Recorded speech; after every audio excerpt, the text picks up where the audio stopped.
शिशु विणजडे स्थित चंद्रबिंब इच्छा करी जे सहसा जन कोण अन्य केवा गुणो गुणनिधी तुझ चंद्रकांत श्री बुद्धिथी सुर गुरु समको समर्थ जाओ छड़ी मगर मच्छ महान वाती वे कोण ते तरी शके जसमुद्र हाथी देवो तथापि तुझ भक्ति वडे मुनीश शक्ति रहित पण हूँ स्तुतिने करीश प्रीते विचार बळनो तजी सिंह सामे नाथाय शो मृगी शिशु निज रक्षवाने शास्त्रज्ञ अज्ञ गणिने हसता छतांये भक्ति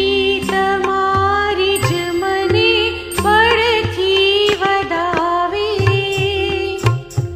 जी कोकिला मधुर चैत्र विषे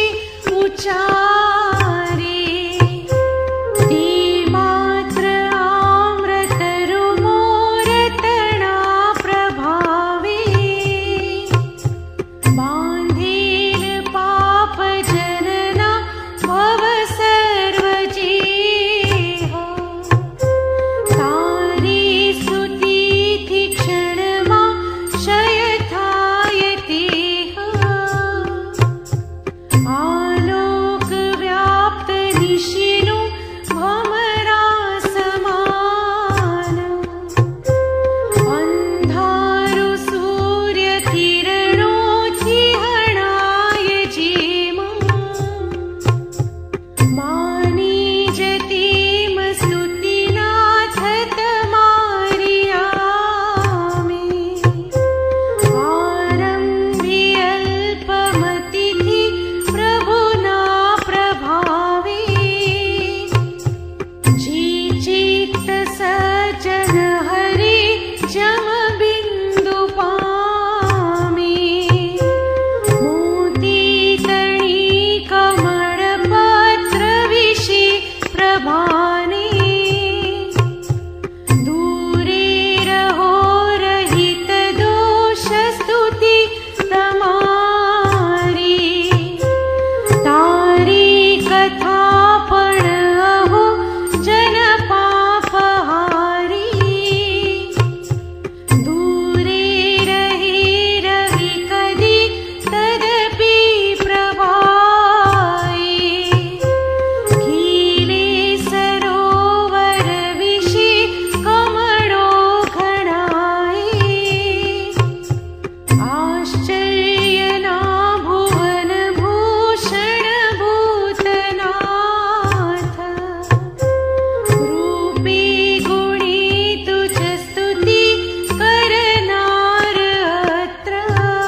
औषधार्थ सर्वा भाषा स्वभाव परिणाम गुणोथि युक्ता खिलेल हेम कमळो समकांति वाडा पहिले रहेल नखती जथकी रूपाडा एवा जिनेन्द्र तुम पाद डगो भरे छे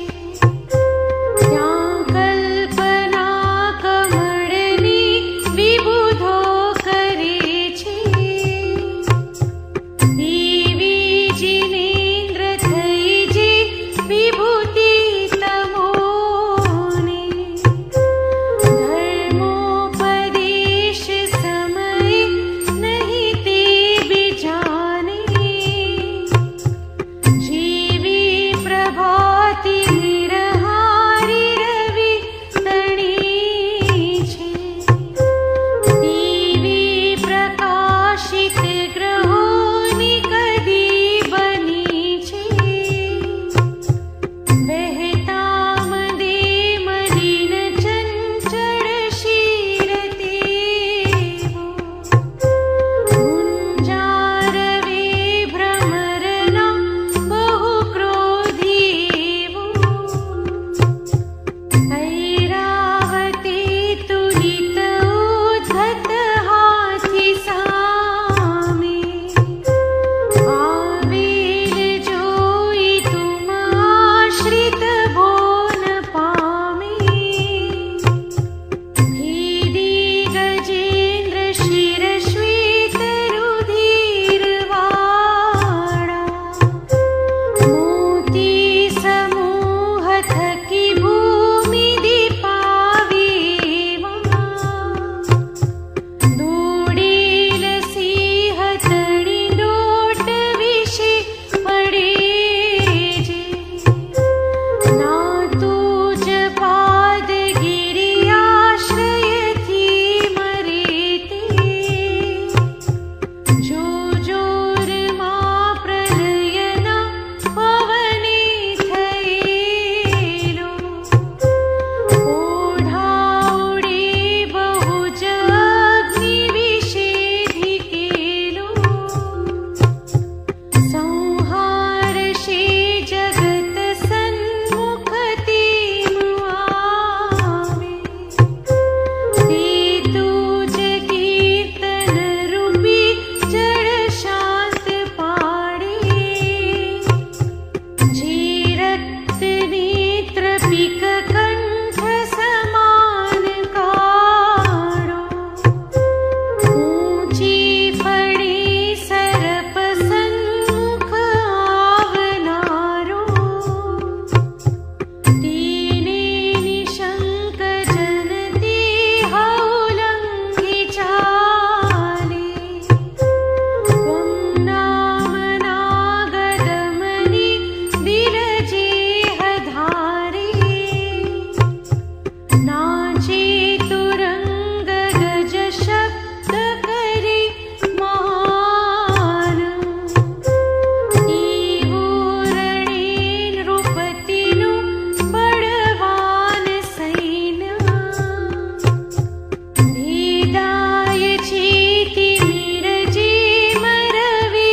करेथी छेदाय शीघ्रतमति तुज कीर्तनेथी